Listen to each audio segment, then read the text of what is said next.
Let's do it. Let's do it. Cue the music. Oh, hell yeah.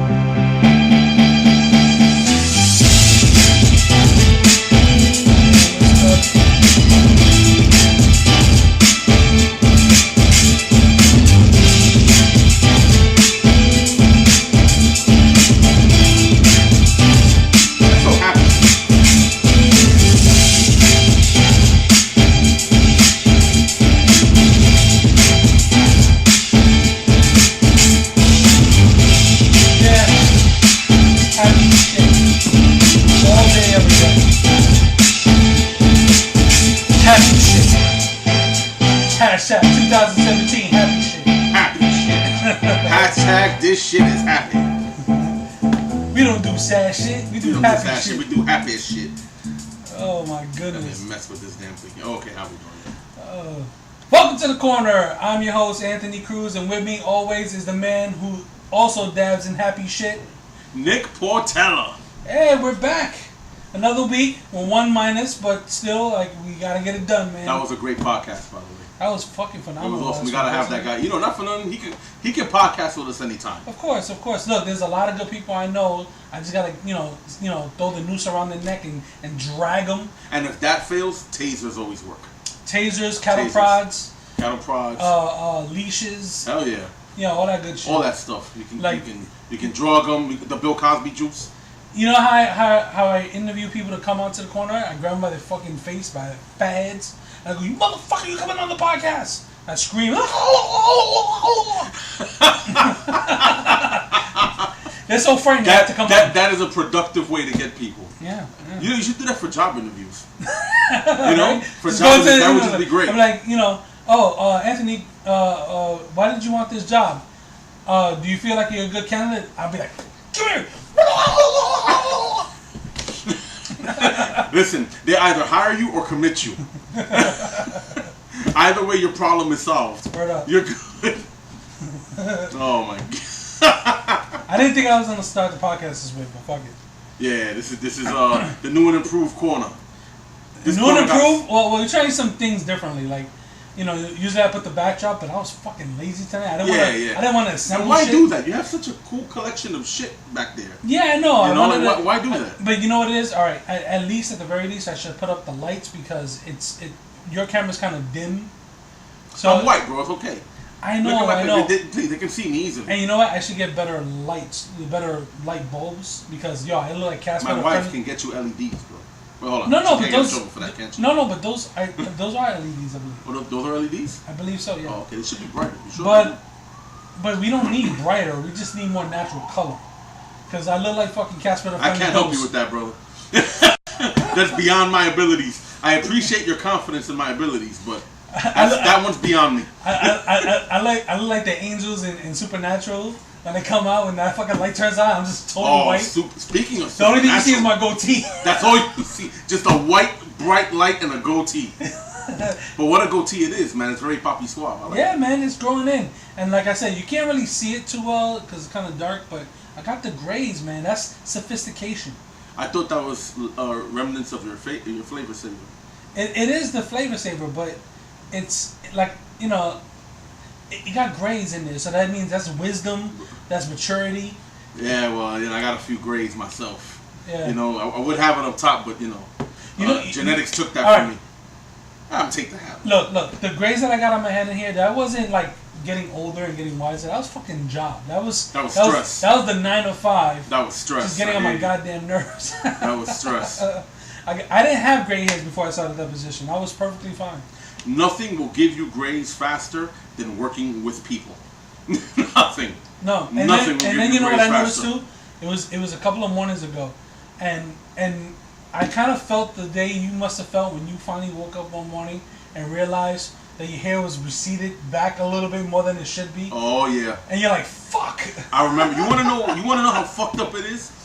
You know when I realized it? I don't know if I ever told you.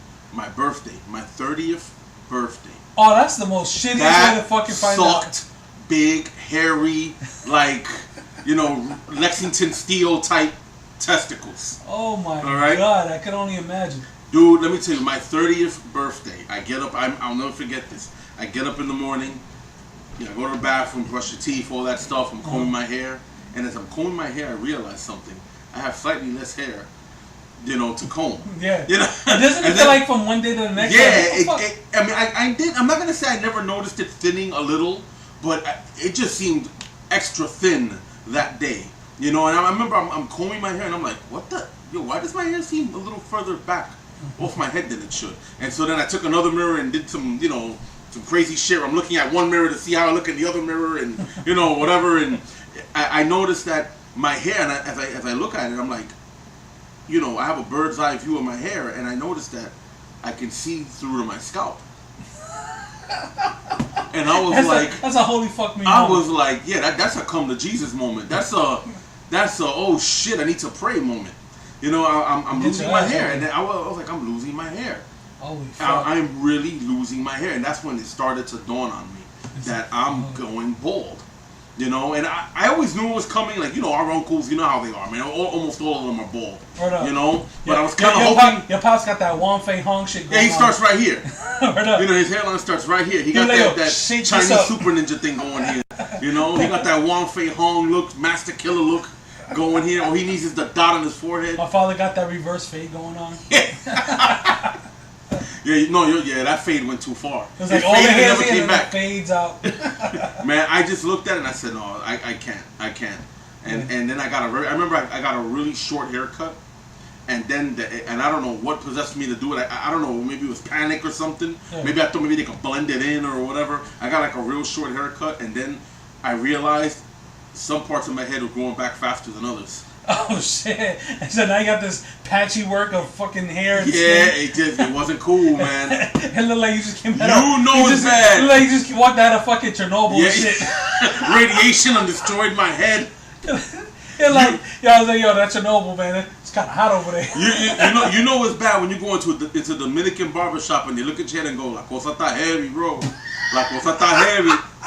You know that's bad. Yeah, no, it's fucking heavy. And then I was talking to the barber. He said, "No, amigo, el tiempo, bro, el tiempo a quitar el pelo." And I was like, I think this gentleman is onto something. And so I just, you know what, man? I went to the bathroom, took a blade, and just shaved the whole shit off and never looked back.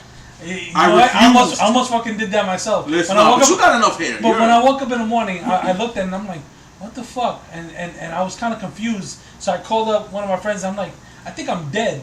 And they're like, what the hell are you talking about? I think I'm dead. Because that explains why I'm decaying so fast. You know what I'm saying? It was going so fast, I could keep up with it. So losing hair for you is death. That's what you're basically saying. Look, I always said it. If it ever starts to go, you know where I'm pulling it from. I'm putting that patchy fucking nappy shit on top of my head. You sick bastard. Just shave it off your ass and put it right in your head. Up. What's the point of regenerating all that hair on my ass if I'm not gonna be able to listen, man, look at this way. If you do, you have a makeshift perm. You have your own makeshift perm if that ever happens. Then I go in there and get that soul glow. Ain't nothing worse than a dry ass Jerry curl. Word up. Ain't nothing worse than a dry ass. I don't roll that way. Yeah, that's not right. You make sure your Jerry curl is nice and moist. All right, at all. He said moist. And moist at all times. At all times. You're absolutely right, man. Yeah, no, I'm past that already. There's no Jerry. There ain't no Jerry or no curl up in my head. No, but you can't violate. You gotta keep that shit waxed. Turtle wax. But let me you know what it is, man? I want to see the sun glare off that and blind everybody. I could project a laser off of this shit. Word up. I tell you, it gets to a point where I have to make sure I shave enough, because if I let it grow in a little, I look like Sherman Helmsley, bro. I got all this hair here, nothing on top. I'm like an old man. No, I refuse, bro. But I accepted it, man. I'm a realist. Anybody who knows me knows I'm a realist. So when I saw it was going, I was like, no, it's time to go. Look, I took a blade to it. That was it. There was a person who contracted a rare condition where they lost all their hair, very young. Wow. And it had nothing to do with cancer or anything like that. It was another condition that they lost all their hair. And, the person was self-conscious about it, you know what I'm saying? So somebody, a tattoo artist, went and tattooed his head. But he didn't give him, locks or anything like that. That would be ridiculous. He did, pinpoint dots to make it look like, you know, a shaved head. So he had a hairline, he had everything in, but it was all tattooed. Wow. And it looked good. Like, you know, they talked about it. And it was pretty impressive. I was like, I mean, it took a lot of time to do it. You're talking about individual dots. Going in. Yo, God bless that. Thousands of tiny little. That was actually dots. really cool of that guy to do. Yeah, he did it all for free. You know, to help he did that for free? He did that for free. Did it, you know, to help the kid Hey, man, out. there's still good people in the world, man. Of course. There's still good people in the world. They're like, Tone, would you tattoo somebody's head with little dots? But I'm saying, though. Yeah, huh? I gotta, you know. I gotta think about that. That's a little rough, man. No, it takes a special kind of person to dedicate that much time.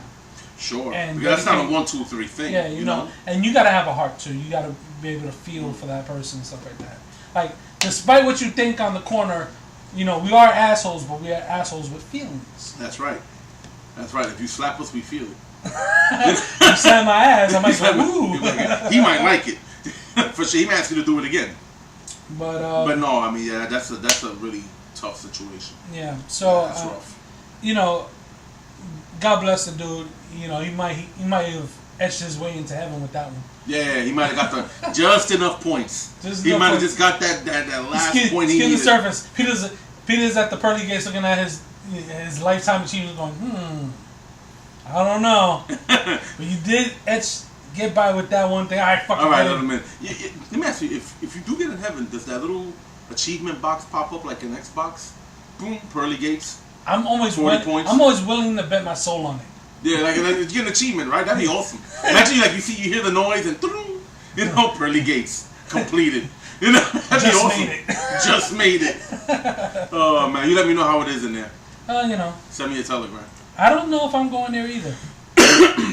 You know, we try to be good people, but you know, you got that underlying surface. You can't go over there with baggage.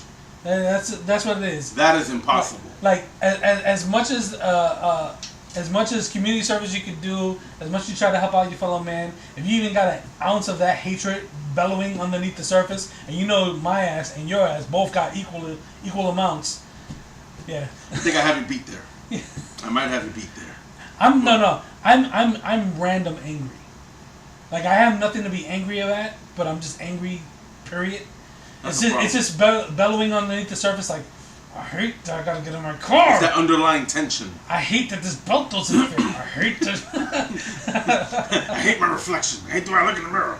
You know, you know, it's interesting because a lot of times people, not to get philosophical, but a lot of times people often wonder, you know, what is the prerequisites, if you will, of getting into heaven, right? And then when you start to look at what these prerequisites are, biblically, it doesn't look good for anybody, man. It doesn't look good for anybody. It's like, hold on. Like, do not covet thy neighbor's goods. Well, fuck, he got all the good shit. He had the 70-inch 4K TV, Thou not covet thy neighbor's wife. Well, fuck, she looks good. She's amazing. I wish I could have an ounce of that shit. Just an ounce? What would you do with an ounce? An ounce. Just an ounce. Just an ounce. You should say an hour. An hour? You said just an hour. In concepts of time? Yeah. You can do that. I say an ounce, but that'd be like 1/3 of the areola. Like one part of the nipple. You want a partial nipple? A partial nipple. You want a partial nipple? You sick bastard. I'll put it on my display with the rest of the shit. You sick bastard. Just a severed nipple. All right, Hannibal. We need to have this talk. All right. You know, I'll make sure I freeze dry it and put it in case. It won't be bleeding. At least you're clean about it. That's important. Clean, you know. Remember this, folks. Whenever chopping off a nipple, freeze dry it, clean it. Don't be an animal. Or you know what they do now? Like you know, like in what was it? Some people, I don't know if it was in the porn industry or just people who just freaky. Like you want to remember somebody, you can get cast molds of your penis. Oh yeah. Or somebody's breasts and stuff. Oh yeah. Or even the JJ, like you can get a cast mold of that and be like, yes, I remember her. I remember. That clip was great. You just put it on your shelf like memories in the corners of my mind. I tell you what, can you imagine what someone like Madonna's would look like? Oh, you know what? I can't. Because, you know, it'd be like All right. So imagine somebody who's like really into that, like a collector, right? So, or somebody who's really into just cast molds of people's vajayjays, and I'm like, this is the Madonna collection. This is her at 20, and this is her at 21, and now you're at 60, and it's like it's just getting loose. It's just like it's getting looser. It's like it's getting looser and looser as we go along. It's disgusting. It goes from looking like a cocoon to Mothra as we progress through this. Oh my god! Can you imagine? Yeah, no. It's just a scary fucking. How about this? What if on the reverse side of that coin, it was Madonna collecting all the dick she had? That must be one long shelf. Can you imagine that shelf? Size order, probably from little to huge. All right, let's go the opposite, right? Let's say it was like Tommy Lee, right? His famously huge cock, right? Right. So it starts off young, right, and it's like this really long thing and these two little nut sacks. But as he got older, the nuts started to drop, so they start to get equal length as he starts reaching his later years. Everything evens out over time. His nuts are as long as his dick. Get Ron Jeremy to do it. Fucking molding is this big. Can you imagine? Some of the sick shit we That shit is a weapon. I want to see someone take that to Comic-Con. Jesus Christ. Cast molding of Ron Jeremy's dick. I want to see someone take that to Comic-Con. And it won't be plastic. It will be like the silicone. Hey, go big or go home. Make sure it's real concrete. It just flops all over the place. That's true. So it has a little like elasticity, right? Yeah, exactly. So, but listen. I don't know how you do not want to be that guy standing behind that guy. When he turns around and smacks you with that dick. Hell no. Just right in the face. Blah. Because even if it's by accident, you just have to leave. Because now you're going to be known as a guy in Comic-Con who got smacked by a giant and probably... And always, I don't know why I'm going this way, but I'm in a weird zone right now because we're here. But I imagine it'd be like late, like purple. It'd be like long and purple. So you just got hit by a 6 foot, long... purple. Well, how about this? What about the poor guy? Here's this for a scenario. There's a poor guy behind that guy laughing. But those big bellowing laughs, so your mouth is open, and then the dude just happens to turn around and the head goes right in that guy's mouth. Oh, ain't that a Kodak moment? No. My fear will extend to like pop culture because that's how I think. So if I got smacked by that in the middle of Comic-Con, all I can imagine is hearing Nelson from The Simpsons behind me going, ah! Yeah, that's about right. That's about right. And it will haunt me for my days to come. That would be terrible. Yeah, so... How did we get on? I don't know how we got on to... How did we get on this subject? How did we get on this subject? We didn't even have any liquor. But I did... okay, so... To segue completely off the topic of dicks? Yeah, good idea. Good move. I filmed the one-on-one at the cigar How'd that shop go? today. And it went really well. I was able to actually film 2 of them. Really? Yeah, back to back. 1-to-1 times 2. So I'll post this and the other one, and then be like, yo, that dirty motherfucker never changes his clothes. Sucio. Yeah, no, it's good. That's your 1-to-1 uniform. 1-to-1 uniform? That's your uniform. Yeah, that's your 1-to-1 uniform. You can wear that every time you're doing a 1-to-1. I guess so. Winter, spring, summer, or fall. That's what I gotta do. I gotta get hats, or I gotta get like a t-shirt or something that says a corner or something like that. Yeah, we gotta franchise. Well, you're the artist, man. You're the artist. Figure that out. Yeah, no. I know what to do. I just gotta implement it. You got the plan. You just gotta make it happen. I got the master plan. I'm like Hannibal Lecter. Hannibal. You got that right with the nipple comment. Now we're back to the nipple comment. No, see, Hannibal Lecter. You got it right. What was Hannibal's full name? What the hell was that? I have no idea. I thought that was like something when you ask whose name it is and that thing comes on. It just says I'm connected to the internet. How wonderful. Okay. This is a budgetary show, folks. Just for you to know. We don't have powerful things like like a studio in the back running controls of the cameras now. This is all me. It's all being done by this is raw and uncut. Senor Tony over there. Word up. Look, I'm too busy talking to be worrying about editing. Yeah, come on. Who needs editing? I thought editing's overrated. Word up. If you don't think editing's overrated, you obviously never saw Lord of the Rings. Obviously, you never looked at Lord of the Rings. Oh my goodness. So it went really well, and I recorded all that stuff. So it wasn't bad. Just gotta figure out a way because he has like the thing on the TVs and stuff like that. So you know, the first one came out really well, where you can hear my voice a lot better. Second one, not so much. Well, this podcasting thing is still a new thing to both of us. You know, it's a It's been a year. At what point we stop making excuses for this shit? We gotta either learn how to do it right. There is a 3-year gap, sir, on how long we can make excuses. Oh, thank God we only have like 2 viewers. We have a lot to answer for. Yeah, we do.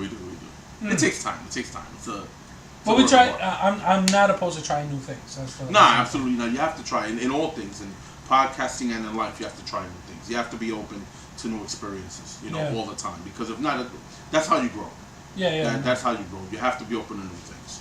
Yeah, and I definitely want to get more people involved. Yeah, absolutely. Nice to have a female on the fucking show. Yeah, we do. It's always been a sausage fest, right? Yeah. We do. We need a female. It's been cocktastic. It's been schlongalicious over here. It's been a Jimmy Dean's factory over here. Jimmy Dean's factory, on the corner. On the corner for a while. We have to get it. Oh, well, actually, we were thinking about. We have a. Yeah, we have somebody. I'm also thinking about getting my sister on board too. Oh, well, that would be awesome. She would be awesome on the show. I mean, she's a scientist. She's traveled the world a bit. She has a lot of interesting shit to say. I would love to have that. To have her on the show. Shit. That sounded creepy. You know what I mean? Yeah, I know. You know what I mean?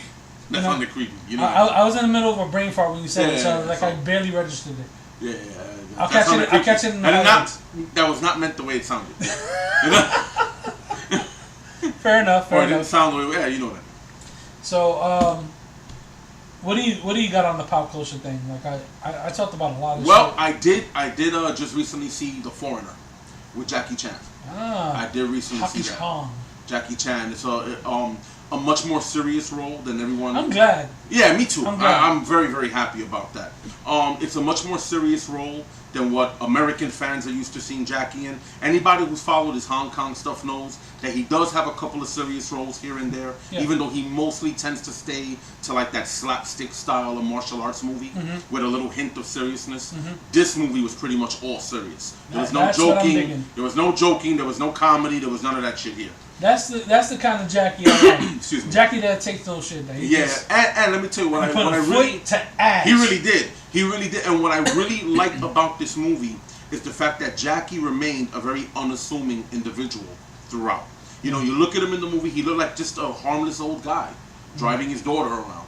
You know, because I don't want to spoil the movie for anybody who hasn't seen it, but I'll just give you this much. Oh, it's all in the trailer. This kid gets murdered. Yeah, you know his daughter gets killed, and you know, basically. And the cool thing was, his daughter was played by the girl who plays Cho in Harry Potter. Cho Cho, for those who don't know, was Harry's first love interest, and I haven't seen her in a movie since. So it's cool to see her in something, you know. He was like, "Oh no, this one's turning into another time act." Yeah, it's turning into another. Yeah, no. She had a little role in it, and unfortunately, she got murked in about the first like 3 minutes of the movie. But I'm gonna tell you something though. Yeah. What I really enjoyed about this movie is the fact that it tackled terrorism without tackling Arabs.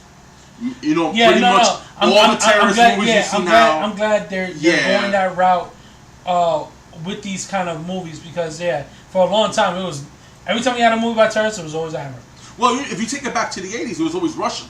Every time there was something going on, it was the Russians. We were in the Cold War. During the Cold War, everything else, it was always Russians. Look at the first Die Hard, Russians. You know, and then in Die Hard with a Vengeance, Russians, if I remember correctly. Yeah. You know, so you got, you know, it was the Russians, now it's the Arabs. So this tackles something we haven't seen a lot of in American movies, the Irish IRA. Yeah. That was a whole different animal. That's pretty awesome. I remember I don't remember what movie it was, but I found it so funny, right? Because in the movie you had all these different mobs. You had the Italian mob, you had the Irish mob, you had the Russian mob. But then when somebody mentioned the French mob, like they started cracking up. Oh my God! Stitch was like, he was like, well, who is it? Was it the Italians, the Russians? No, the French. Yo, it was the funniest. So bad. I don't remember what movie it was, man. And if somebody knows, please tell me. It was that cracked me up. It tickled me. Oh, that's amazing. Every time they talk about the French mob. It was Jacques Cousteau is the Godfather. So, no, I'm glad that Jackie's doing that kind of stuff because he got another movie called Bleeding Steel that's coming out. Right, that was a Hong Kong movie, right?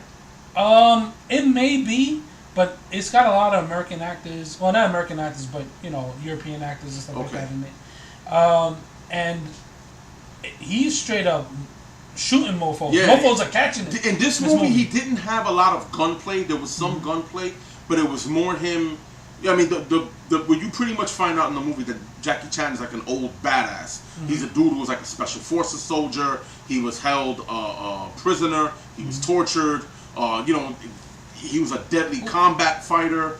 So you already know this is a bad motherfucker, right? Yeah. You don't and in the movie, and he seemed to be an expert in like chemistry and explosives because basically, and big shout out to Pierce Brosnan, who played an awesome character in this movie. Okay. It was great seeing him. And basically, Jackie Chan wanted the names of the people who planted the bomb that ended up killing his daughter. This is pretty much the driving force of this movie, with some political subtext, like the peace treaty between the Irish and the British that is always on shaky legs. Yeah. That was a driving force in the movie too. There was a lot of little subtext going on with the overarching theme being about Jackie's daughter. Okay. So that was great.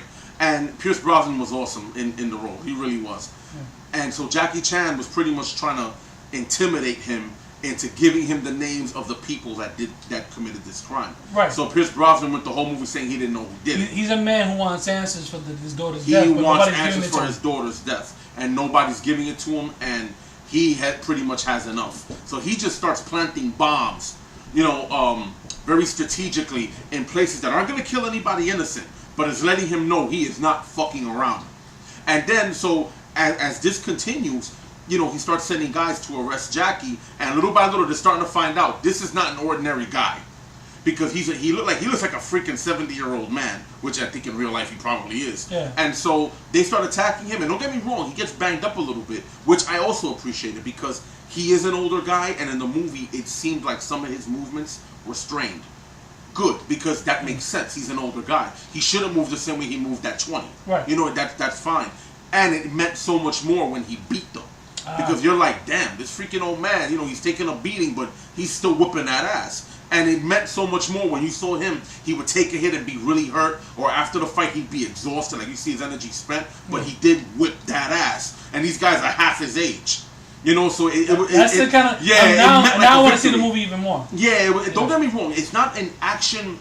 It's an action movie. There's action scenes for sure. But it's not action heavy. It's not an action heavy movie. The plot moves this movie along. Yeah. But when the action happens, it's very satisfying. Yeah. It's very satisfying. And it's not over the top. And it's not over the top. It's very contained. It's very grounded. Even the fight scenes, you see his skill, but you don't see him running up walls and doing quadruple backflips. No. His fight scenes are a little more steady, a little bit more deliberate. The pace is a little slower, but again, he's older.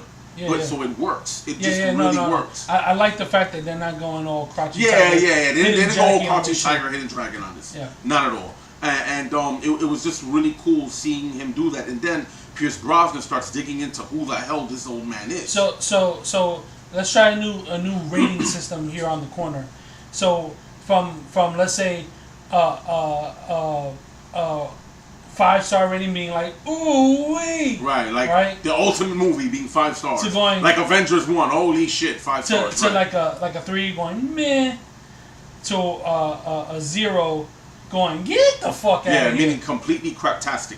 Yeah, get the fuck out of here. Yeah. So what's your rating? Is it in between like meh and? No, I would give it a 4.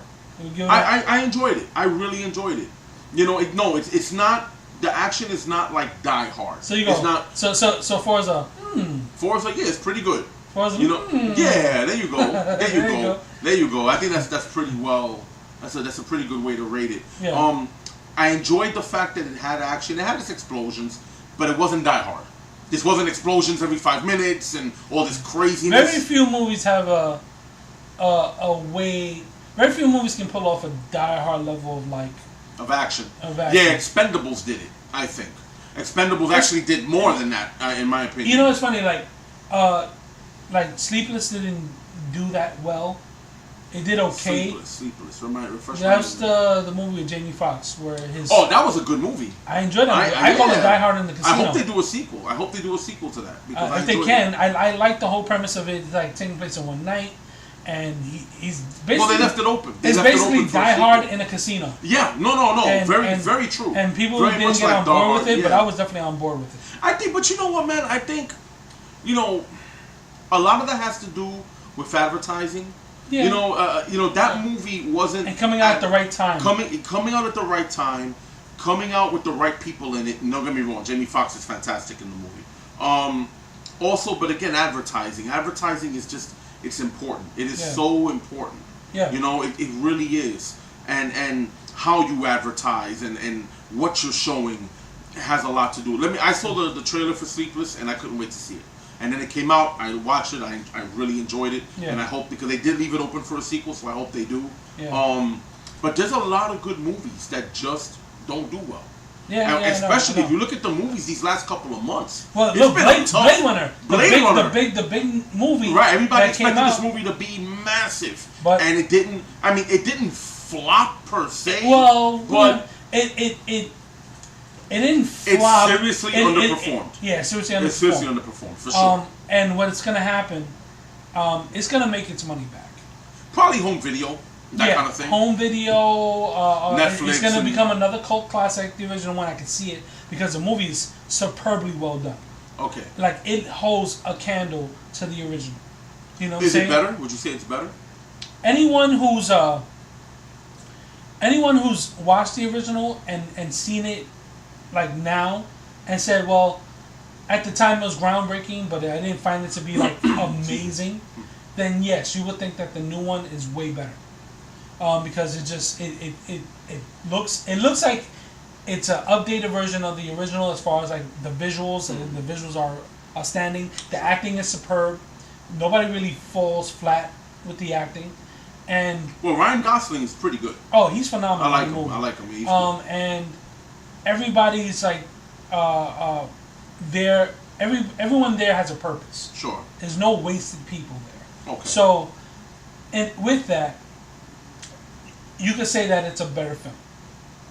Because time and the way we make movies, it's a superior film. But anyone who's a purist who just like swears up and down Blade Runner is the God all be all, then they might have a hard time saying that. Yeah, but it's funny with that because, during the 80s and 90s, the rule in movies was you can't be better than the original. The original was always better. But I don't think that's true anymore. I don't think it's been true for a long time. Oh, yeah, we've definitely seen movies that surpass the original. No, think about it. Back then, I mean, Star Wars Empire Strikes Back did it before even Blade Runner, I think. No. Yeah, it did. No. I'm pretty sure it did. It did. No, yeah, Empire Strikes Back came out in what? 82? Probably, yeah. I want to say yeah. I'd have to look up the dates. I'd have to look up the dates. Despite what people think, I'm not that big of a fucking Star Wars geek. You know what I'm saying? Lies. Bullshit. But, I mean, Blade Runner did come out in, I think, when the fuck did Blade Runner come out? It's hard to remember. I got the internet. Do you think I'll turn around and actually use it? No, fuck not, because why not? I don't believe in fact. I just want to wing shit into fucking... We want to wing shit even though we have a tool to get the exact date right in front of us. Hold on. Let me put on my fucking 4 eyes. Bling. Alright, and then we go... Hold on, wait. I am... Did you really just put those glasses on? I fucking did. Yo, you turn that shit off. That's it. That's what I did. That's what you're getting, folks. That's what you're getting, folks. Shit, fucking... Yo, we put it on for like 2 seconds, and YouTube came out, I was like, you know what? Gotta cut this shit out. Sorry, man. That's a Steam song. That's become a Steam song, Yeah. Well, I try to bring up these facts that I don't want to look for.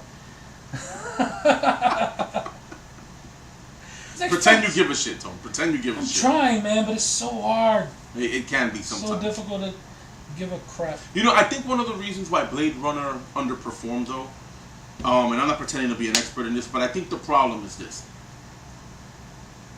Blade Runner came out so long ago. Yeah. Right? That a lot of the people that resonated with that movie are not the core audience now.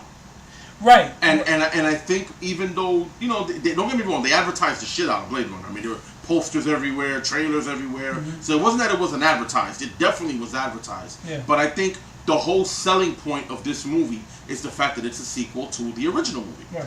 And the core fan base of moviegoers now are not the people who went to see the original Blade Runner. Mm-hmm. So to them, it's just not that big a deal. Yeah. You know, and I think that's honestly what happened with it. You know, had this been a movie like, I don't know, I'm trying to think of a major movie back then. Let's say this would have been a sequel to, okay, let's say The Matrix. Let's say they made another part to The Matrix. All right. Now, everybody bitched about part 3 in terms of the way it ended and everything. People had their gripes. But The Matrix was a hugely successful franchise, right? Yeah, of course. Now people have wanted another movie. People have wanted a movie on Morpheus. People wanted a Trinity movie. Everybody's wanted all these movies based on different characters in that universe, right? Right. If they were to come out and make a brand new Matrix that is a sequel to these trilogies, I guarantee you that had a huge turnout, despite all the gripes that people may have had with the way the third one ended. Right. Because that's a trilogy that the core movie base now is still very much the same people that went to see The Matrix. Yeah. You know? Yeah. Blade Runner is a couple of generations ago. You know? Yeah. It's a few generations ago. And I think that's one of the reasons why that movie didn't perform as well. Yeah, you know, some movies are timeless. Some movies are timeless. So like Star Wars is the exception to that rule, because Star Wars is just held in such a high pedestal, and the love and fame of Star Wars has been passed down from generation to generation to generation, that you can make a new Star Wars 50 years after, 60 years after, and it's going to have a huge turnout. It's Star Wars. Yeah. But not every franchise can boast that. Oh, okay. So yeah, I was right. Empire Strikes Back did come out before Blade Runner. Oh, did it really? It came out in 1980. Okay. So, and that's right, because of... Damn, I was 2 years old. Yeah, because if the original Star Wars came out in 78, 2 years later... I was 2 years old. In 1980, I was 2 years old. You were dropping loads in your Pampers. I really... No, I was potty trained by then. He had a late start, people. He had a late start. Yeah. No, I was definitely potty trained by then. So I climbed my stool in Valentine. So Empire Strikes Back came out in...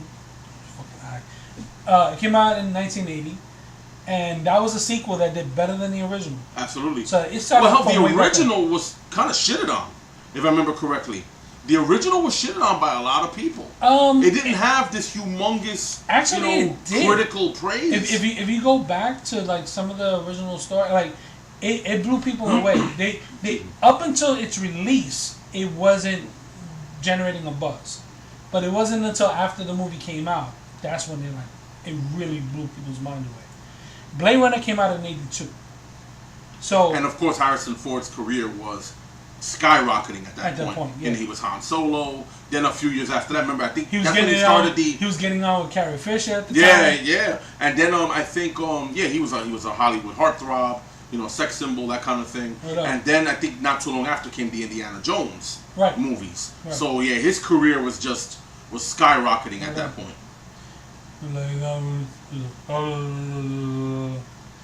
He mumbles all his words. Yeah, well, as he got older, that became a problem. Word up. I noticed that when you start getting to Patriot games, that's when that started happening. That's what I remember anyway.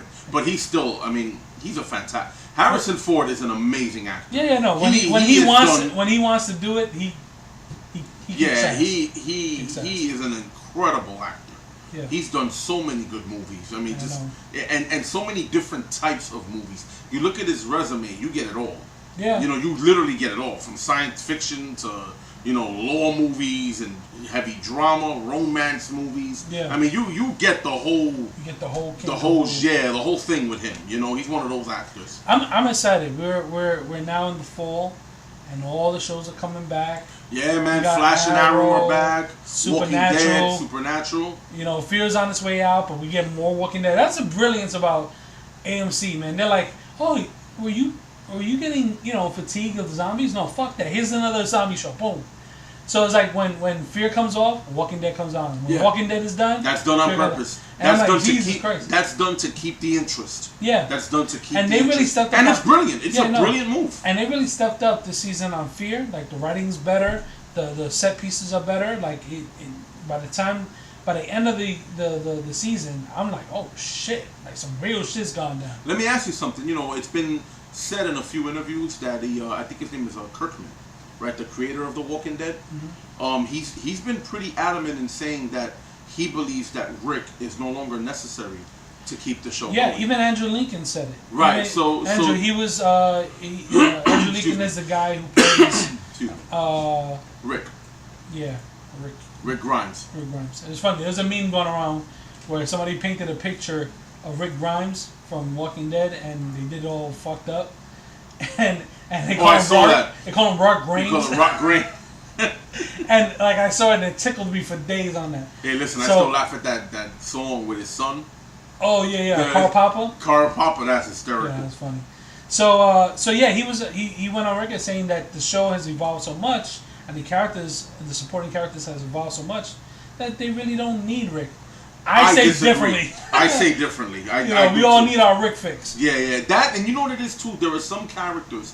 Here's what I think. I think the show has evolved to a point where you don't have to make Rick the central figure of a season. Right. Yes, you can probably do Daryl, you can do Michonne, you could maybe even do Carl. People can say whatever they want about that character, but he's an important character.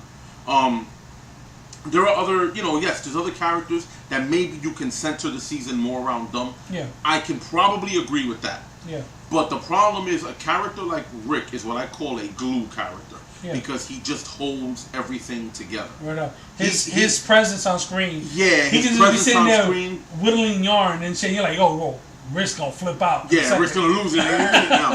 And that was part of the whole thing with Negan, in the sense where you were just waiting for how long it was gonna take Rick to just find his balls again. Yeah. Because Negan cut his balls off for a while. Yeah. And he did it through his son, which makes sense. That would be his weakness. Right. When he nearly made him chop off his leg or his arm or whatever it was he almost had him do. Yeah. That broke him. Yeah. That put the fear of God in him. Right. But then when Rick got to a point where enough was enough, then all hell broke loose. And that was the thing everybody waited for this whole season. When is Rick gonna have enough? Mm-hmm. When is too much gonna be enough? Like, there's a lot of people who watch the show. Clad motherfucker. Yeah, let me tell you, there's a lot of people who watch the show, myself included, who are not avid readers of the comic book. Right? And even if you did, it doesn't matter. The show kind of went its own way anyway. Yeah.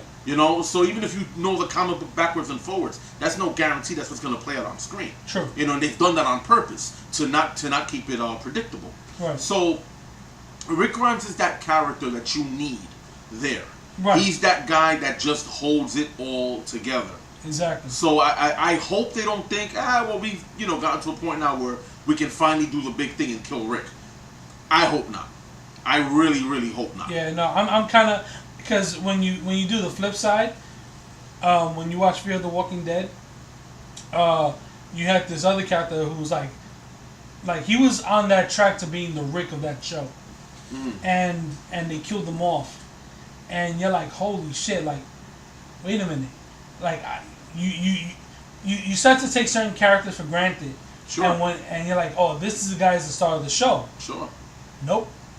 You know who was perfect? It's funny you say take characters for granted. Glenn.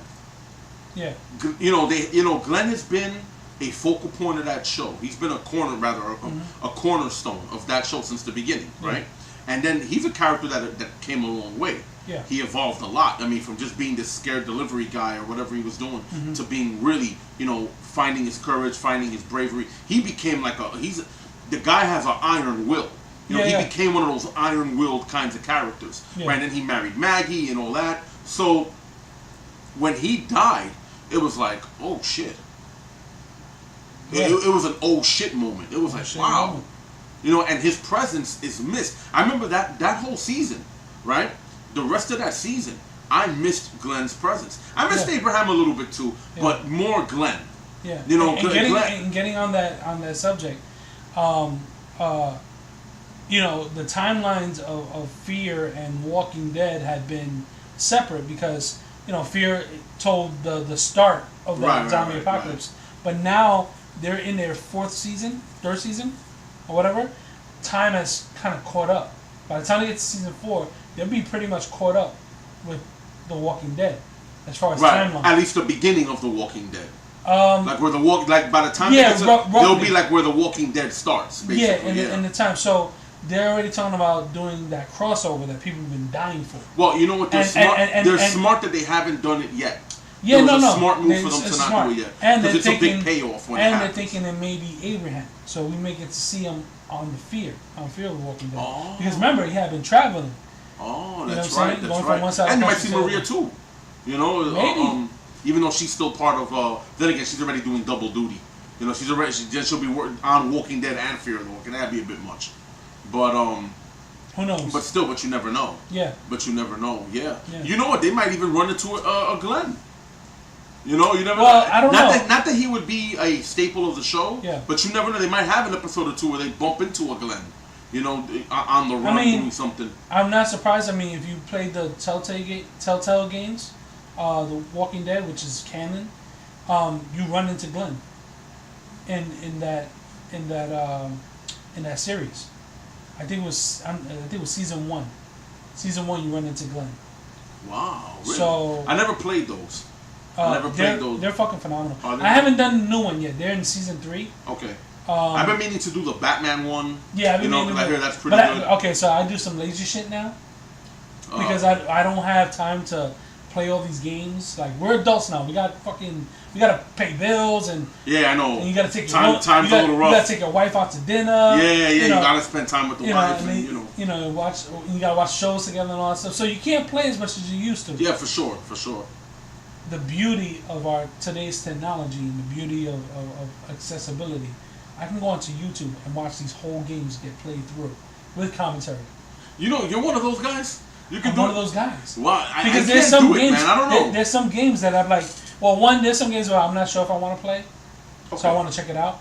But then there's games that I'm really interested, but I don't have time to play it or the means. You know what I'm saying? I may not have money, but I'm like, I want to see this fucking game. I don't want to be lost. Like, don't get me wrong. Sometimes Cuphead is the new shit. Cuphead is awesome. It's fucking phenomenal. That I'm buying. And trust me, I'm buying and I want to play that game. But I wanted to see it. I'm so enamored with the style of that game. It's beautiful. With the vintage animation. Yeah. And I hope I don't get blocked. But I'm gonna try to, splice in some footage of that. So it's such a gorgeous game. I had to watch it from beginning to end. Oh, so you've seen the ending? I watched the whole thing. And that didn't discourage you from actually playing it? Fuck no. I want to get on that fucking game and play it. Yeah, no, that's one of the games where I just can't get enough of. Yeah, that's definitely a game. And I know that game is mad frustrating. It's hard as hell. Trust me, the guy that plays it, he has a show on YouTube called a channel called the Ratty Brat, and he's pretty good about playing games all the way through.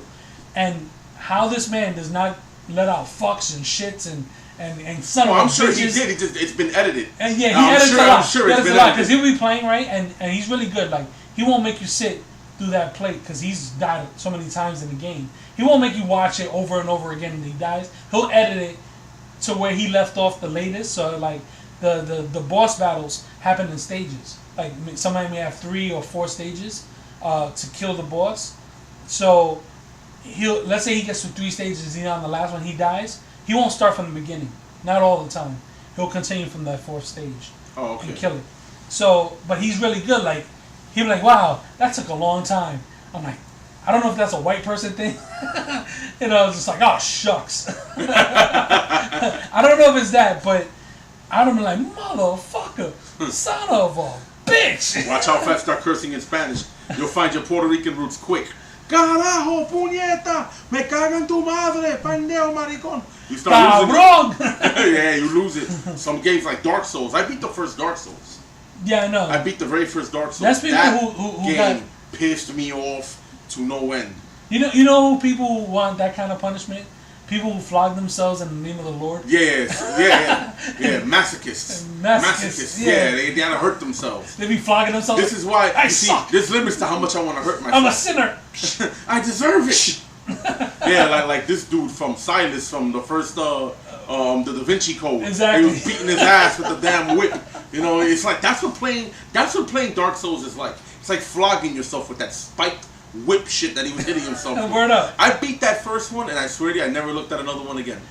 You know what? What fucking game did that to me? The Capcom game, the one that you in the snow. Devil May Cry did that to you. I remember with that big demon, you were having a hard time fighting. Yeah, that pissed me off. Devil May Cry 4. Yeah, it's always Capcom games that did to me. Capcom has their moments, man. Capcom be messing with me because what was it? What was the game in the snow when you fight the bugs? The bugs in the snow. Yeah, it was like a first generation Xbox 360 game. It came out like 3 of them. But the first one did it to me. I was like, I'm done with this shit. Not Earth Force, right? No. It was oh Christ, I can't fucking remember. What the goddamn bugs? Lost Planet. Oh, That Lost game Planet. was rough. I knew I had to do something with like that the world. game was rough. I remember Lost that first Planet Lost 1 Planet. can go to hell. Yeah, man. Fuck that game 6 ways to Sunday. You beat it, right? The first one? Yeah, I beat it. Now we're kicking and screaming. It was like one of those times when I was playing Halo and you heard me on the radio. Son of a bitch! Motherfucker. Yeah, some games bring that out of you, man. It does. And that was one that did it. And I know Cuphead would do that to me, but I just gotta play it, man. I gotta play it.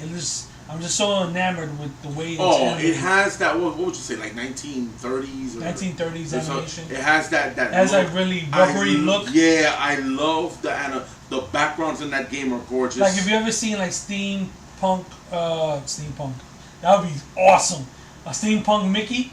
Oh, that would be dope. But I remember Steamboat Mickey. He'd be like on the boat and he's constantly like doing this. Yeah, shit. it has that kind of animation. It's beautiful. Most of it, from what I understand, I think all of it is hand drawn. All hand drawn. It's all hand all drawn. of it.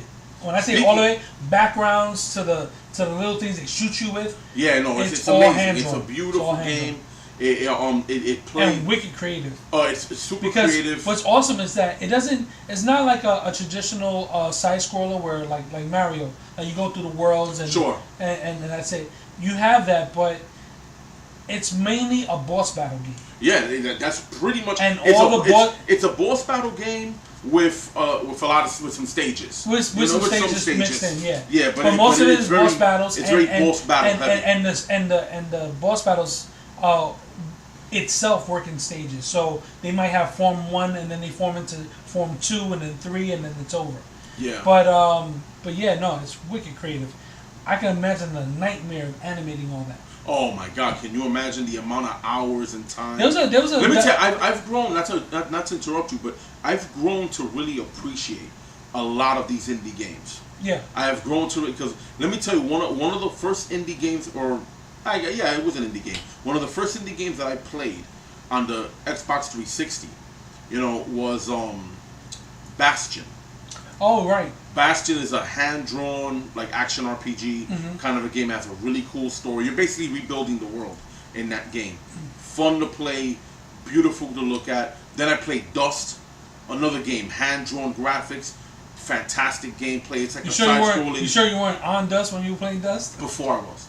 Oh, okay. I did. Before. I had gotten help by the time Dust came along. Okay, good. Oh, that's good. important. That's Get good. help. You have a problem, get help, people. Right on. So, but that was then I going into the Xbox One, Ori and the Blind Forest, another amazing, gorgeous hand-drawn game. Yeah.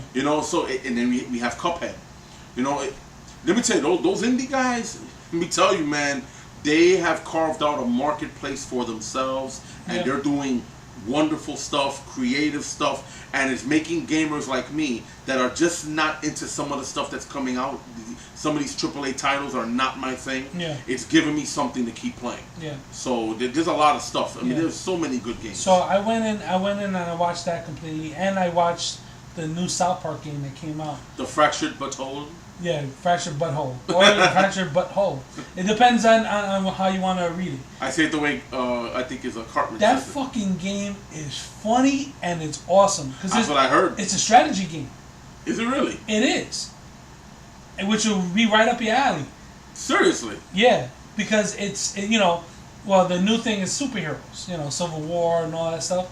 So they went from playing the Lord of the Rings thing from the Stick of Truth, Stick of Destiny or whatever the fuck it was called, to now it's all about superheroes. So everybody got a superhero. Like, that kid, Timmy? Yeah. Timmy!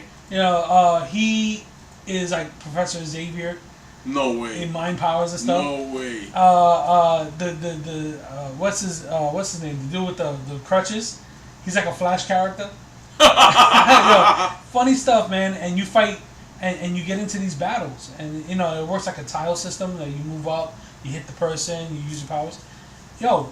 Wickedly, cleverly done, and the writing is snappy, man. Listen, it's man. fucking good. I'm watching that shit from beginning to end, and that's another game that I want to get and play it myself. Listen, some games like The Simpsons had a good game years ago. Yeah, I remember The Simpsons. The Simpsons had a good game years ago. Yeah, no, I mean, listen, you get the right writing, you get the right gameplay together, and you have the right formula. Yeah, no, you have the true. right formula, and it's it true. happens. You know, it happens. You get these cartoons and whatnot, and someone comes along and they make it work. Yeah, yeah. Now, if only we can get that for Ninja Turtles. You know, we just can't seem to get that right.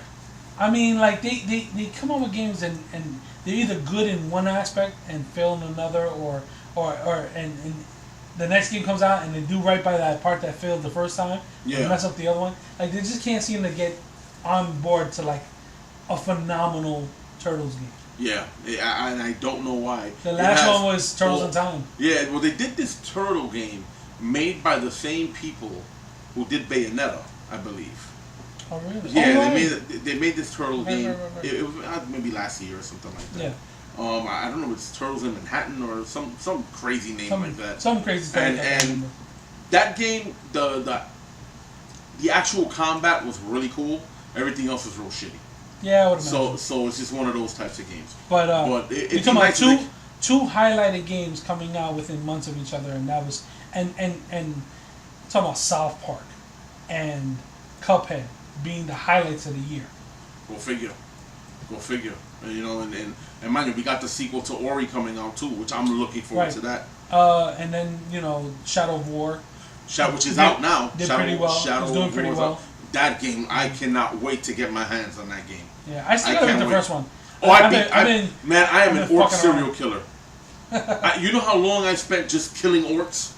I literally have just spent hours in that game killing orc after orc after orc. I like that random generated bosses. Oh yeah, that was awesome. That's a brilliant. Well, I loved that Nemesis. Even though the Nemesis system did not give you everything it promised it would give you in the original one, but still, it was awesome how if you got defeated by a particular orc, you would see this orc move up in power. And every so often, another orc would, there would be changes in the orc hierarchy. Someone knock other ones off and get stronger, and and the next time you fight that motherfucker, he's harder to kill. Yeah, he's harder to kill, but if you know his weakness, he's easier to kill. Yeah. So there was a fair bit of strategy in it too. Yeah, they say this game it perfects the Nemesis system. It just improves. It takes all the stuff that worked in Shadow of Mordor and improves upon it, and takes the stuff that didn't work in Shadow of Mordor and makes it work. So I like that. Yeah, so they're saying that this game is awesome. I cannot wait to get my hands on it. That and that new Dragon Ball Z game, man. Yeah, that's another one. 2D fighter, Dragon Ball Fighters. Yeah, I can't remember the last time I bought a fighting game. That would have probably been on the Xbox 360. Well, I bought Street Fighter 5. That was my last one. I think I bought Street Fighter 5 was my last one. The last fighting game I bought was a Street Fighter, and that was for the Xbox 360. Okay, so you probably got like 4, Street Fighter 4. I did get 4, but that wasn't the one I got.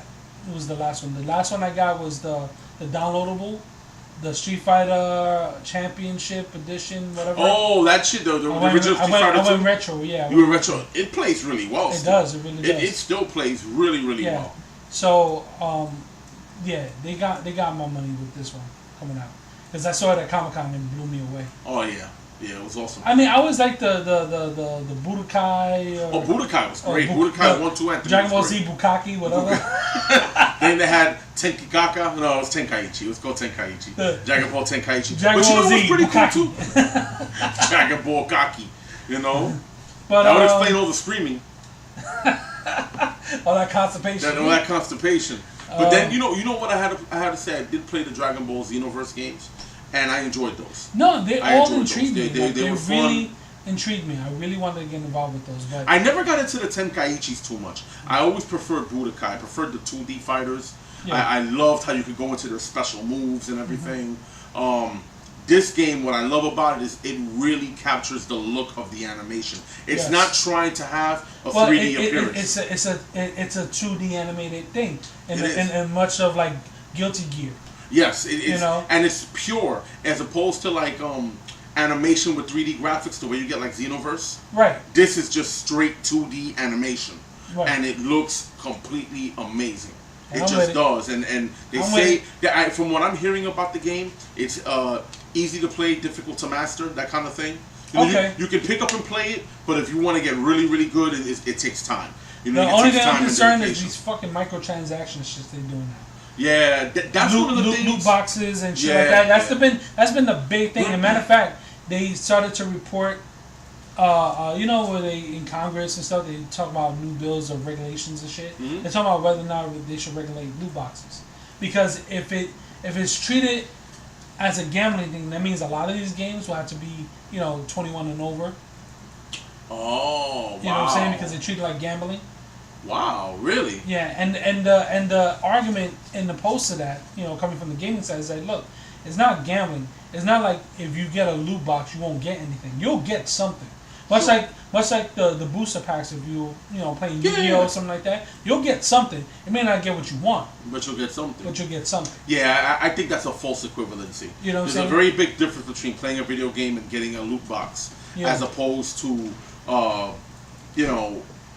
going to a casino and putting your money in a dollar machine or a slot machine, or going and playing blackjack at the table. Right. You're talking real money involved and everything else. And it is those are games of chance. This is something else. And it is a money grab thing. It is a money grab because we as gamers, right? We get the core game and it's fine and all, but we expect more now. We're at a point where we expect them to have DLCs. Yeah, we're at that point now. You know what I'm saying? We've evolved to the point as gamers where DLCs are part of the package. Like the game itself is not enough anymore. Right, we need DLC. Like, in a way, I'm happy about that, but I'm mad. Oh, I'm completely unhappy about that. Because I'm unhappy about that because I feel like it's a way. Don't get me wrong. I understand the company has a right to make as much profit off of the game as they want or as they can. Right. They have that right. So it's not like they're violating a law by doing it. What I don't like is when we're getting an unfinished product.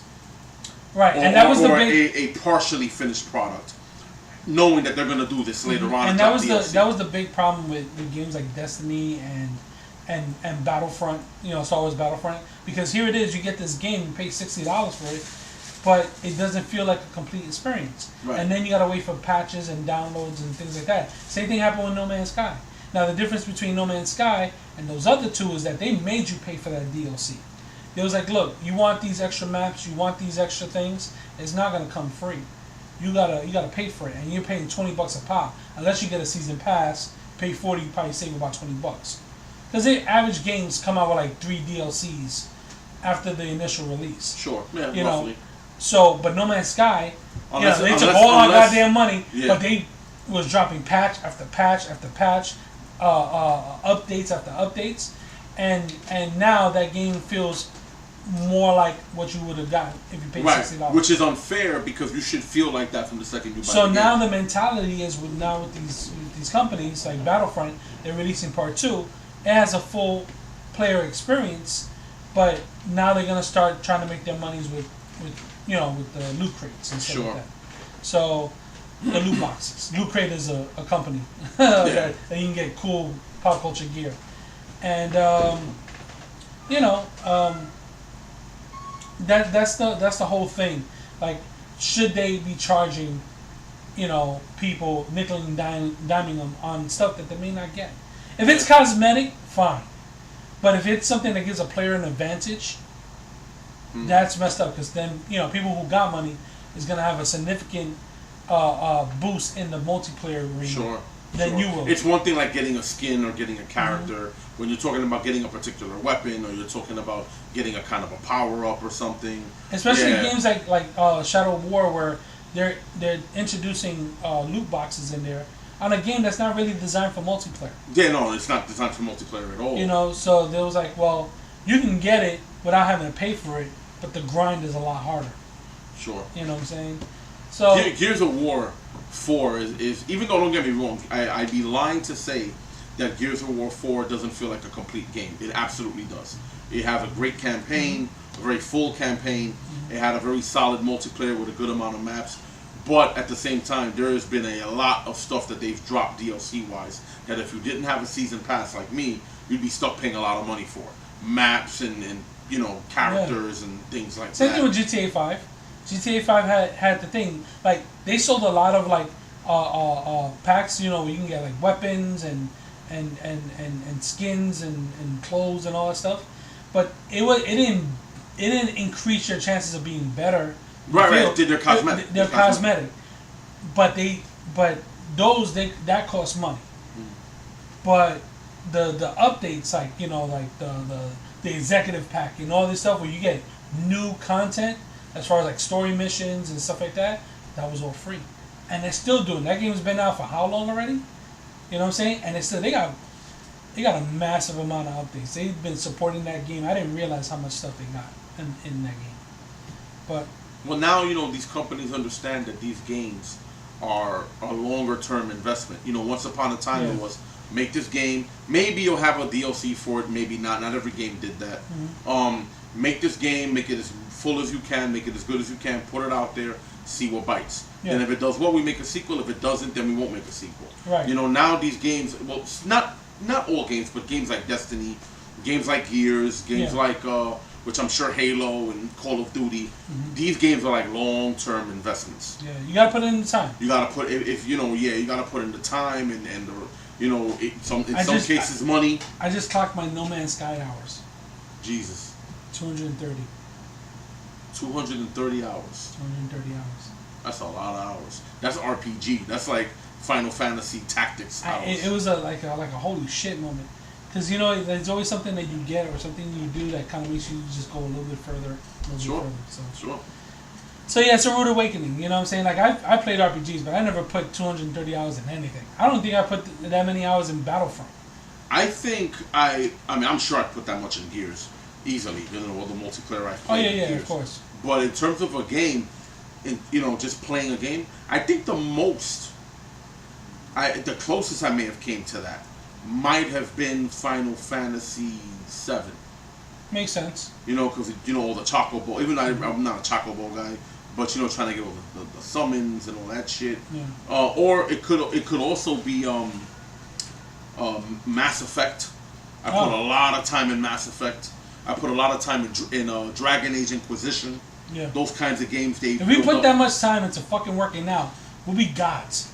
Oh, you're kidding! I'd at least be Krillin. If we put that much time in playing those fucking games into like bettering our financial situation, But who wants to do that?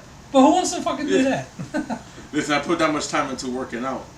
Jesus Christ. Then again, no, can't say that because with that comes injuries, pulled muscles, herniated discs. Nah, fuck that. That's how you rationalize some bullshit. Come on, you don't want to be Uzi with machismo? I am anyway. Good answer.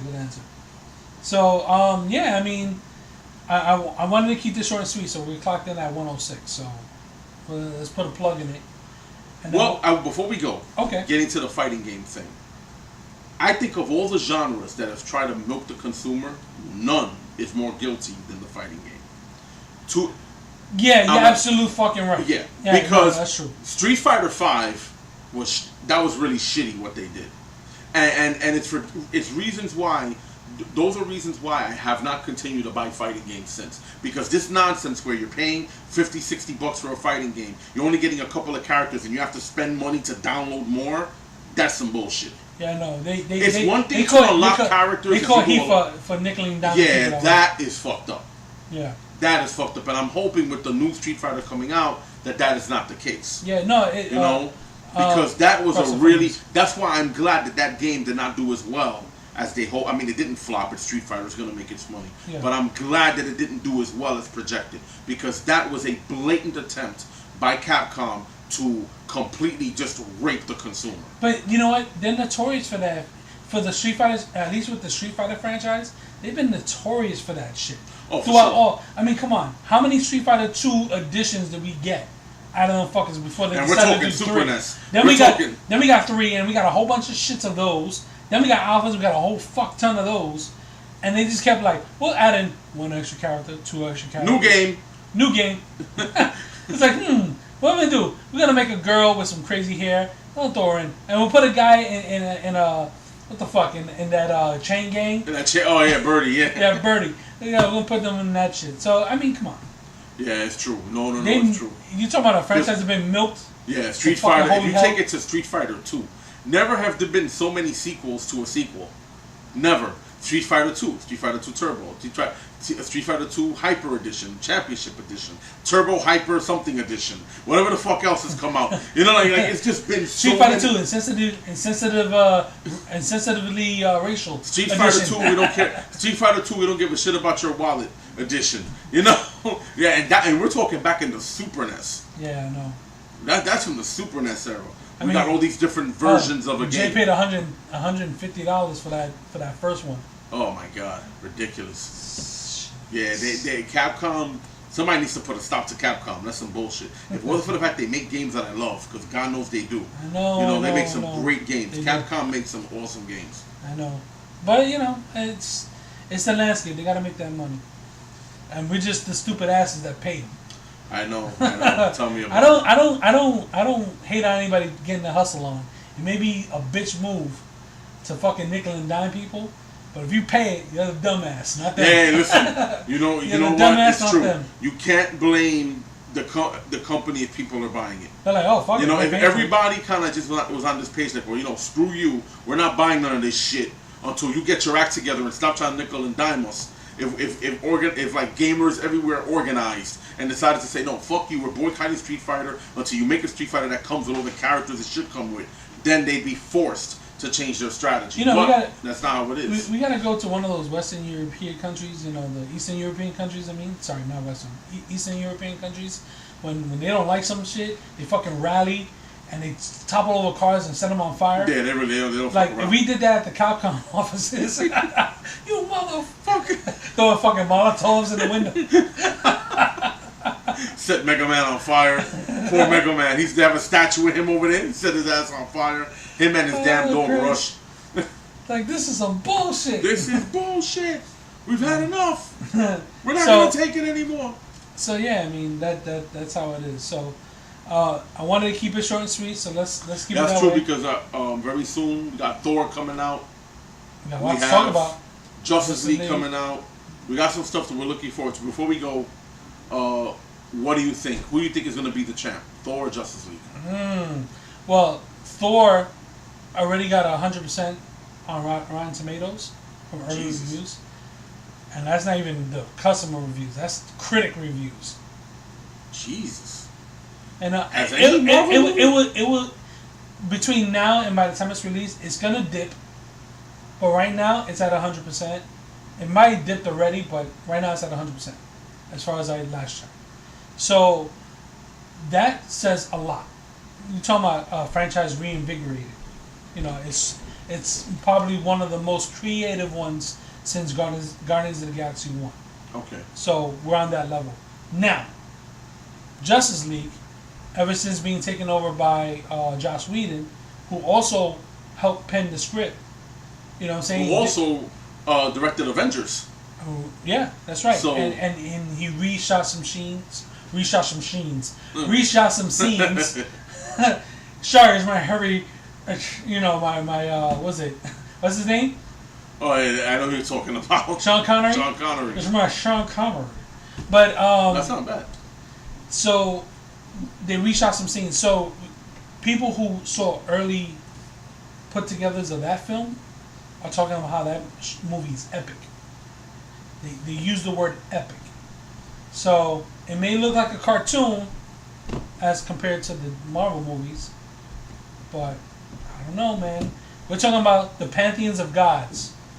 Superman, Aquaman, Wonder Woman, Batman. These are essentially gods in their own right. All coming together for the first time. In a movie. I have to say that I'm a little more excited for Justice League. Are you? I'm a little more excited, but I know which one I'm going to like better. Well, you know, am I a little more excited? Well, you know, I'm biased. Thor's one of my favorite characters. So, I'm not going to say I'm more excited for Justice League. I am more excited for Thor. Mm-hmm. However, I am very curious about Justice League. Because, okay, Superman and Batman, you know, that was a miss. It had some good qualities. The movie wasn't all the way terrible. Mm-hmm. But, you know, there were a lot more misses than hits, I think it's fair to say, about Superman and Batman. I did really enjoy Man of Steel. I enjoyed Man of Steel. Right. One of the good things to come out of Superman and Batman was Batman himself. I loved Ben Affleck's Batman. Thought that was fantastic, right? Wonder Woman was great. I think everybody can agree Wonder Woman was a pretty awesome movie. Of course. Right? So they've had hits and misses. Can they bring it all together and really make this work cohesively, effectively, and so much so that not only is this movie good but great, and I want to see a sequel.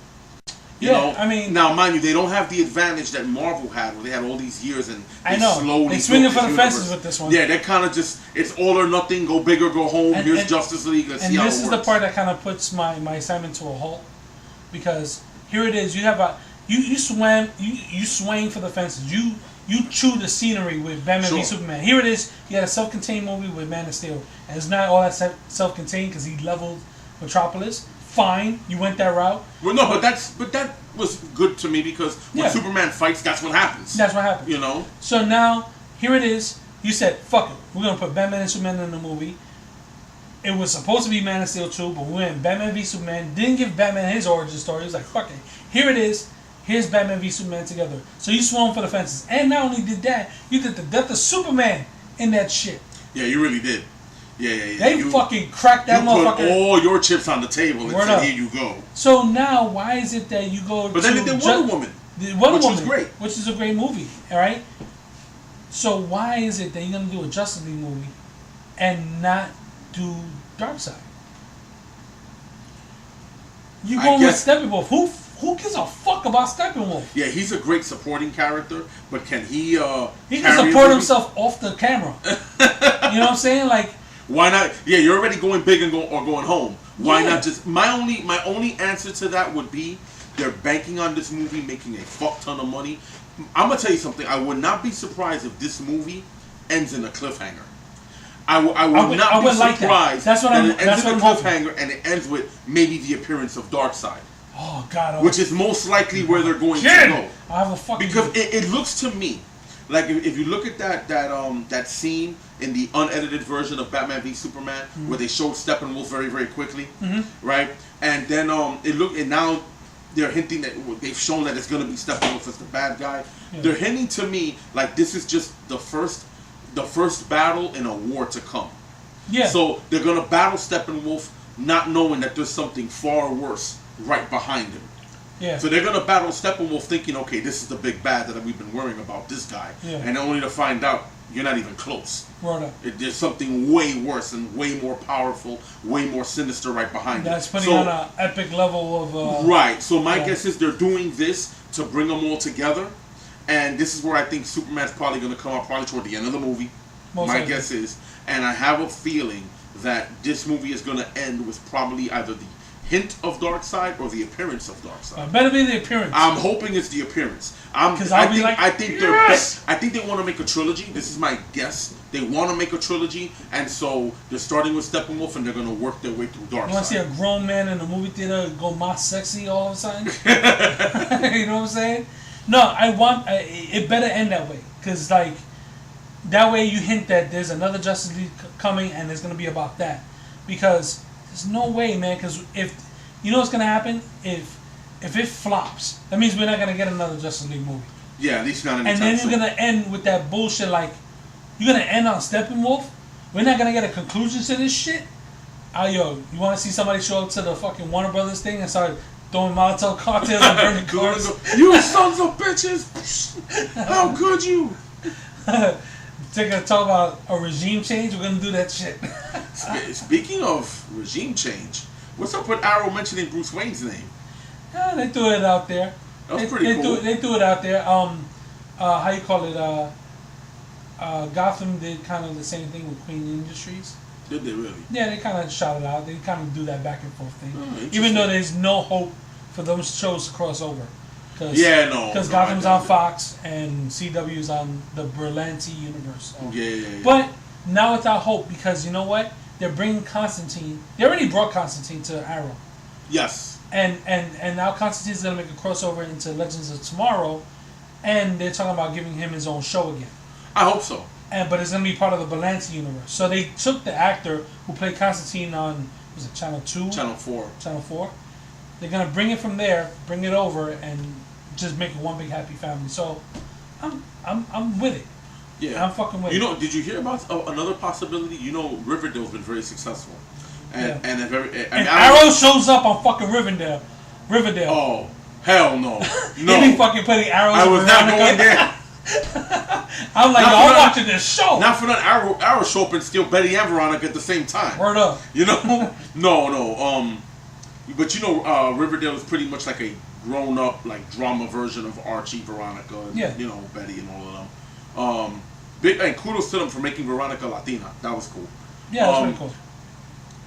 Because that show's been successful, they're actually talking about it. It's a rumor, nothing's happened yet, but they're talking about doing a Sabrina the Teenage Witch. I did hear about that. Right, and you know she exists in that Archie universe. Like if you read the old I used to read the old comics of Archie. They used to come in those digest books. Right. Right. So you would have Archie, you'd have Josie and the Pussycats, which is from that universe too, and Sabrina the Teenage Witch also is from that universe too. Right. So they're talking about doing a Sabrina the Teenage Witch show, except a lot darker. Yes. Very heavy on the magic. The dark magic. They're talking about making her a legitimate, like, badass witch. You know, which, you want to know something? That could work. Yeah. That can work. You know, you give me a universe, then all they gotta do is connect that to Arrow and Legends of Tomorrow. Oh, stop. And you know what? We got ourselves a fucking connected universe on the CW, and I'm all fucking for it. Listen, I don't want to hear nothing about Arrow going to Riverdale. I do not want to see Barry and Archie together. Yes, I do. I want to see that shit. Hell no. They're like, what happened? I don't know, man. Got maybe, but for some reason, I can see Sam and Dean showing up over there. I don't know why. Maybe because they can go anywhere. You know? Nerdgasm. You giving Supernatural and Riverdale together? I don't know why, but I could see that happening somehow. Oh my god! Like one day, you know, you see the Riverdale, and then that damn, you know, Chevy pulls up, you know, with the fucking song. Yeah, with the "Carry On My Wayward Son." Yeah, and Dean comes out and goes, "What kind of?" I can see Dean said, "What kind of douchebag school is this?" You know. Can we make this quick? Can you, Dean? Let's make this quick. I want to get the hell out of here. I'll go into fucking diabetic shock. Yeah, you know what's funny? Arrow, Stephen Amell has been pushing for a Supernatural crossover. I know. He has been pushing for it because he loves that show. No, and we're getting another crossover this year. I know, Scooby-Doo. I'm sorry. Yeah, no. Yes! I am not happy about Scooby-Doo. Oh, I can't fucking wait. Oh, I can't fucking wait. Scooby-Doo? Hell yeah. Oh, fuck that. You know what? That show will probably end with it not even being a real ghost, but a person. That would be fucking awesome. Oh, good lord. I don't know how they're going to pull this shit off. I don't know what's going to happen. I don't know if it's going to be a trick of a demon. I'm a Supernatural guy, but I am not looking forward to that. I don't know if it's going to be a trickster or something. Yeah, that's the only way you could do it. It has to be some kind of trickster shit. But that is the only way you can do this show. Now, granted, anybody who follows Supernatural knows every season they have that one lighthearted episode that brings a little levity to their very serious, super serious situation. Mm-hmm. They do it every season. They always have that one silly episode, right? Yeah. So I'm taking it this is their silly episode. Yeah. They better do something where it's a trickster thing, a magic thing, a parallel universe thing. I don't know, but I don't know, man. I don't know what to make of this shit. I don't know what to make of this. No, and then you do a Supernatural Arrow crossover. No. Ah! No. Hell no. Hell yeah. 7D fight Arrow. Hell yeah. No. Fucking Dean puts it to that motherfucker's chest with the fucking angel blade. Nah, I don't see them winning that fight. Not even close. As much as Sam and Dean are tough motherfuckers. No. Bullshit. Because they fight angels and demons. They get their ass kicked by angels and demons and then end up stabbing them. Did you not see that fucking episode where fucking Dean took out like 3 demons? They're so inconsistent with that. Because there are times that you'll see Dean alone with an army of vampires and he whips all their ass. Then he fights one and he's getting fucked up. They are so inconsistent with that. You know why? Because everybody's different. Remember, you can take that shit to MMA.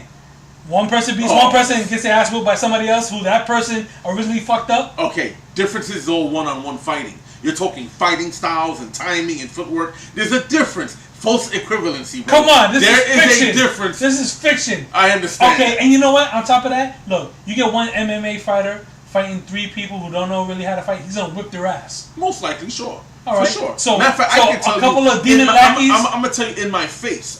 In real life, I've seen a guy who's trained whoop the shit out of 4 guys. Exactly. I saw it happen in front of me. So look, you know, not every demon knows those how to guys fucking are fight. those guys. Yeah, but they're super strong. Every one of them. Yeah, and fucking demons carried the fucking the blade of Cain or whatever, the mark of Cain. He don't have that no more. Come on. But at the time he did. Oh, that was different. He was hopped up on that shit. He was fucking shit up. Yo, he was on some shit. When he had the mark of Cain, that was awesome. So fucking Sam and Dean get into that.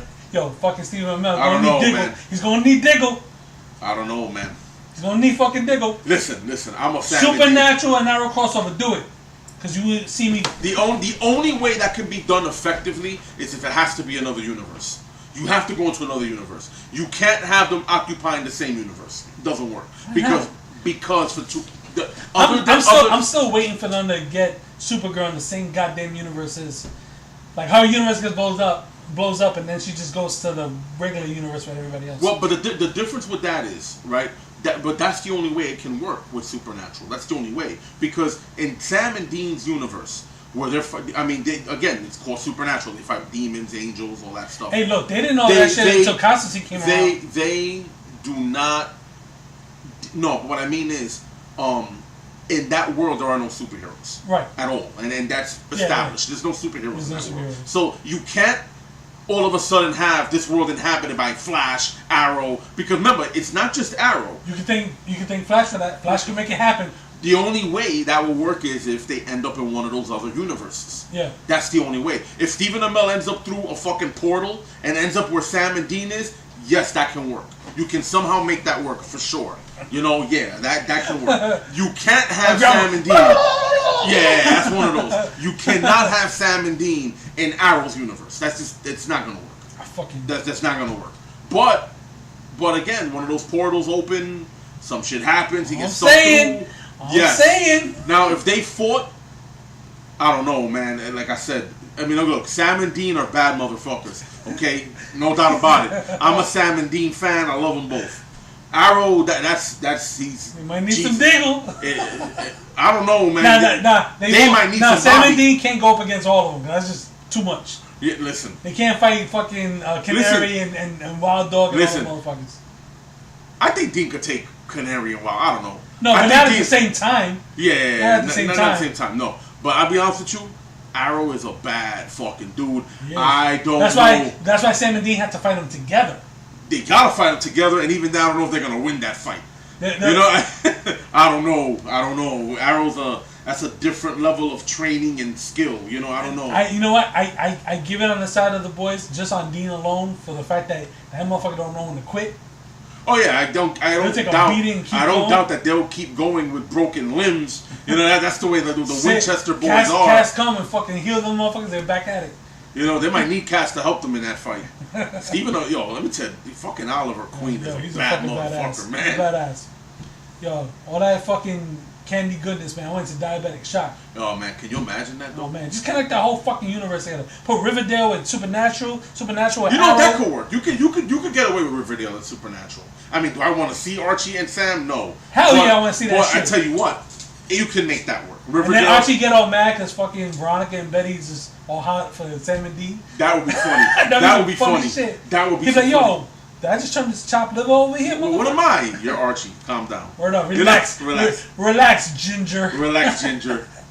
You know, I could see it could happen because they're in a small town, Riverdale. Yeah. Sam and Dean practically live in small towns all across the country. So it's not that far fetched that one day Sam and Dean show up at Riverdale looking for a Rougarou or some shit like that.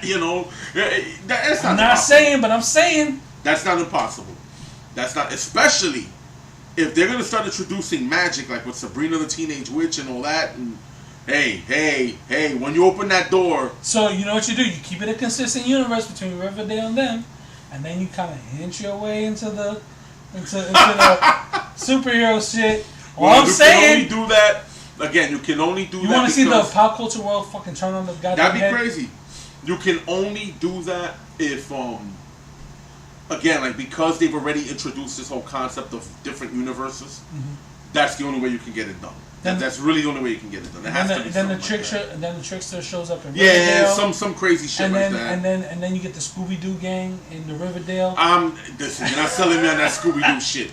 I'm sorry. It's gonna be the hottest episode this season. Oh my god! I mean, listen, I'm gonna watch it. Listen, look, I grew up on Scooby Doo. I love Scooby Doo as a kid. Okay, I love Scooby Doo. Dumb and Dean and Sam, I think they're reaching just a little. I don't know. High hopes. I got high hopes. You keep those high hopes. High in the sky. Yeah, very high. Stratosphere high. Stratosphere high. Look, I dare to dream. Yeah, keep dreaming. But I do like what they're doing with Supernatural so far. Yeah. What do you think of The Flash so far? First episode, phenomenal. Second episode, it was alright. I feel like Barry got over it too quickly. Well, I think what is happening is that he doesn't realize what happened to him. So you're thinking as the show progresses, it may start to hit him?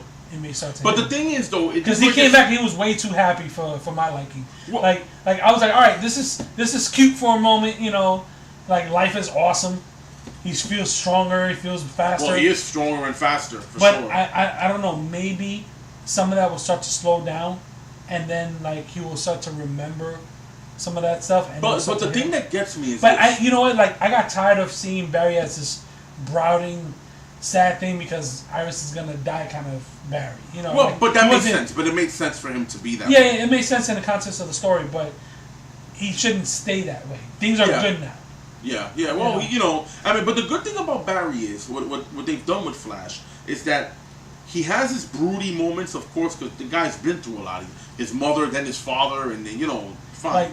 But he always managed to maintain a positive, upbeat personality. While even crying more than Eric Roberts.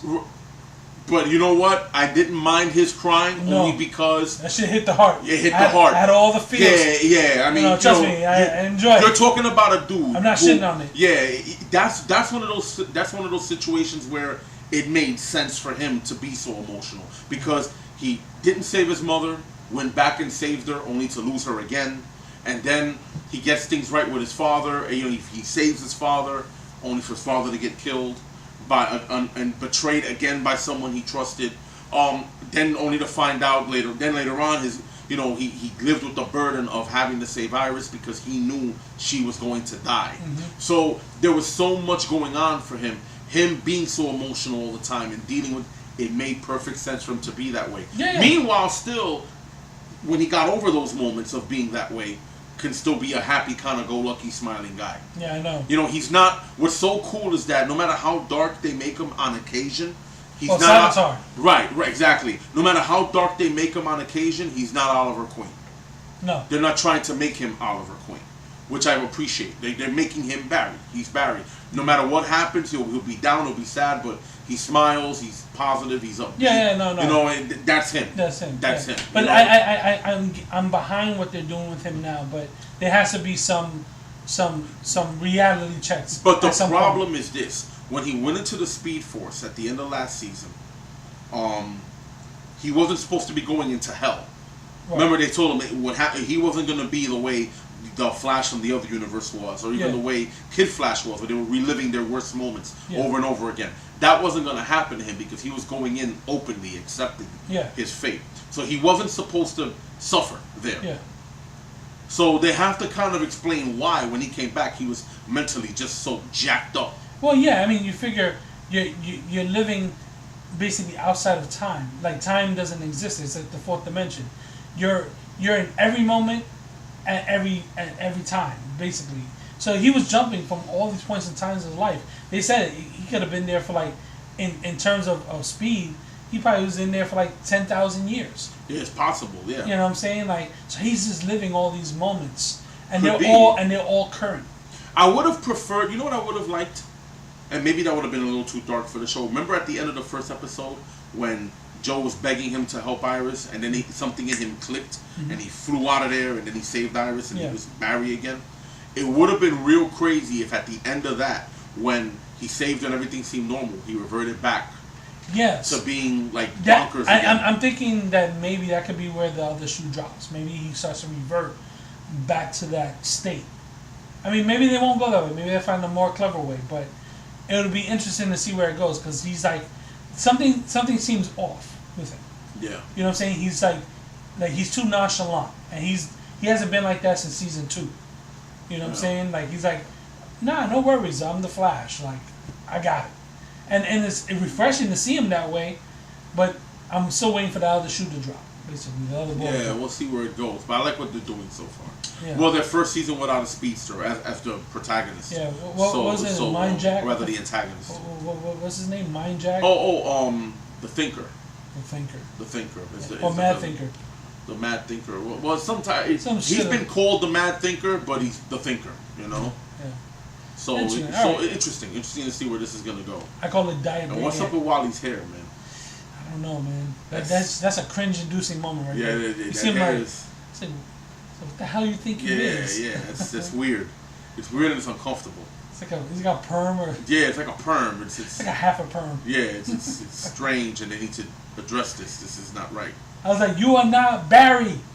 Let me tell you. Change your hair. I could look at, if I was working on that set, I'd have a hard time not looking at that. Like, yeah, no. I'd be like, you know... It draws a lot of attention. Yeah, it's weird. You're not Cisco. You don't have that kind of hair. Relax. Yeah. Relax. No, stop relaxing. He's relaxing too much. Too much relaxing. Exactly. So, fuck, man. Let's turn into a regular podcast. How long now? 134. All right, we'll end it here. It wasn't intentional, but that's what happens. You get into these conversations. Then he started bringing up that shared universe shit. That I fucking lost my mind. We'll see what happens, man. Yeah. Stephen Amell is pushing it though. He really wants, because it turns out he's a big Supernatural fan. He really is. So he said he would love to do some kind of shared universe. Don't get me wrong. I'm not saying I don't want to see it. Come on, I guys, just want them to make it work. and WB and whatever Supernatural is owned by. Just make that shit happen, man. Make it happen. Well, it's all CW. They're all CW shows, yeah, so man. You know it's not impossible for it to work. They find a way. Dean and Sam are not DC characters, but I just want to see Sam and Dean's reaction to the fact that they're superheroes running around. Well, here's what will happen. That's what I want. Either they end up in Arrow's universe or Arrow ends up in theirs. Yeah. You know. And either way, it's got to be good television. Yeah, either way, it's gonna be good. Oh man, what can I say? That was fucking awesome. I tell you what'll be a big problem if they end up in Arrow's universe. I'm gonna tell you the first problem. You know, Dean's pushing up on Felicity. Hell yeah! You know that's gonna happen. Word that's up. gonna cause some friction. That's gonna cause some real friction right there, bro. For real. Felicity, something special. You know, that's another show. Fair enough. Well, wow, what a fucking podcast, man. Oh yeah, man, good to be doing this back again. Back to form. So, we're gonna end it there, but you know, I would like to thank all of y'all for stopping by. Thank you for joining us, and yeah, I mean, you know, go to my Facebook page, Artgraphicing, Instagram, Tona Stereo, artgraphicing.com, all that good shit. Thank you for coming by. Fuck y'all. Eat shit, die. Yeah, bitches. Peace.